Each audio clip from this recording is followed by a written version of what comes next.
What does giving sound like when you sing for the poor, the lonely, the forgotten? This vocal ensemble, known as RSVP, uses their extraordinary talent to give back to Sacramento. Their music is the sound of giving. Oh my goodness, there are no words. They're outstanding. We're just overwhelmed. I cried, as always. I always knew from the time I was 18 years old that if there was a purpose to my life, it was about reconciliation. It was about building bridges between people rather than tearing people apart. I toyed with reconciliation singers and voices of peace, reconciliation singers, voices of peace, and I realized if you shortened it, then it became RSVP, which asks for a response. RSVP is all about bringing people together through the arts and then giving back to the communities. So we sing together to raise money for local charities, basically. This particular charity is very special. It's probably one of the most special ones that we've done, so it's perfect timing. And it's called Joshua's House, and I'll tell you a little bit about it, and then maybe you can fill in. Joshua's House is hospice for the homeless. So it's the first one of its kind in this city, and basically the idea is terminally ill members of the homeless population will be given a bed in a room and medical care if necessary so that they can pass comfortably. The program will be called Sing Me to Heaven. That's a really, really beautiful song, a beautiful theme. So thank you for doing this with me. Let's actually get started.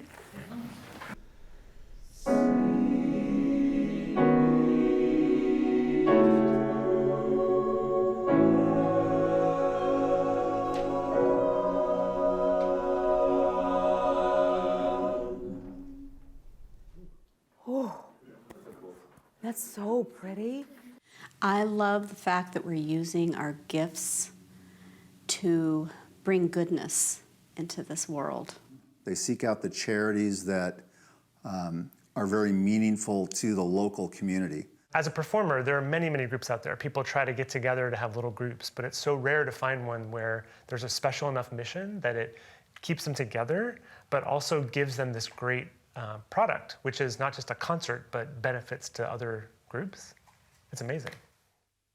Knowing that Joshua's House is going to provide a place for them to die in peace and not out on the streets in the freezing cold is something that's, you know, beyond just good. It's like fantastic. A respite for the homeless of Sacramento. This is Loaves and Fishes. It's not surprising to find the founder of Joshua's House here, Marlene von Friedrichs Fitzwater. At home with the homeless, Marlene has learned deeply who these people are. Yeah, almost to a person. We've now interviewed probably close to 250 homeless men and women, and the main fear is to die alone on the street. So they already feel that they're forgotten and ignored, and nobody wants to pay any attention or talk to them. It just kind of magnifies that fear that they will end up dying alone. One of my favorite parts of this job is meeting the people who work in these organizations, unsung heroes, all of them. And Marlene might be the leader of that pack.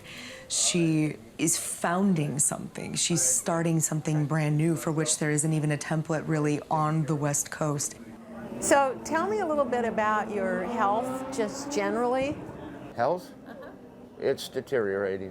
I can read the writing on the walls. I don't need a doctor to tell me. I can walk about 100 feet, sometimes 100 yards, and then it's like climbing the last 10 steps of Mount Everest and K2 at the same time. What is your biggest fear about your condition physically, and being homeless? Like what are you most afraid of? Where I'll be found dead. So yeah, every morning right here we have about 200 folks waiting outside these gates to get in, to get a hot cup of coffee so that folks can wake up after a long, hard night sleeping outside. But we do our best to provide dignity and honor each life of all of our guests, because that's one of the tenets of Loaves and Fishes. So this is a really beautiful wall. Tell me about I love those names. Yes, so this is our memorial wall right at the hub of Friendship Park. We do this so that our guests are not forgotten.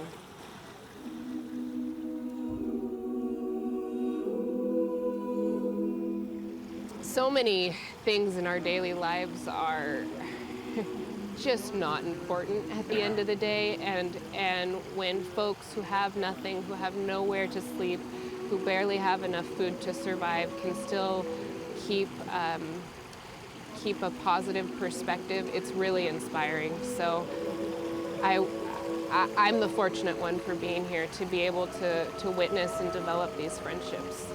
It's really an honor.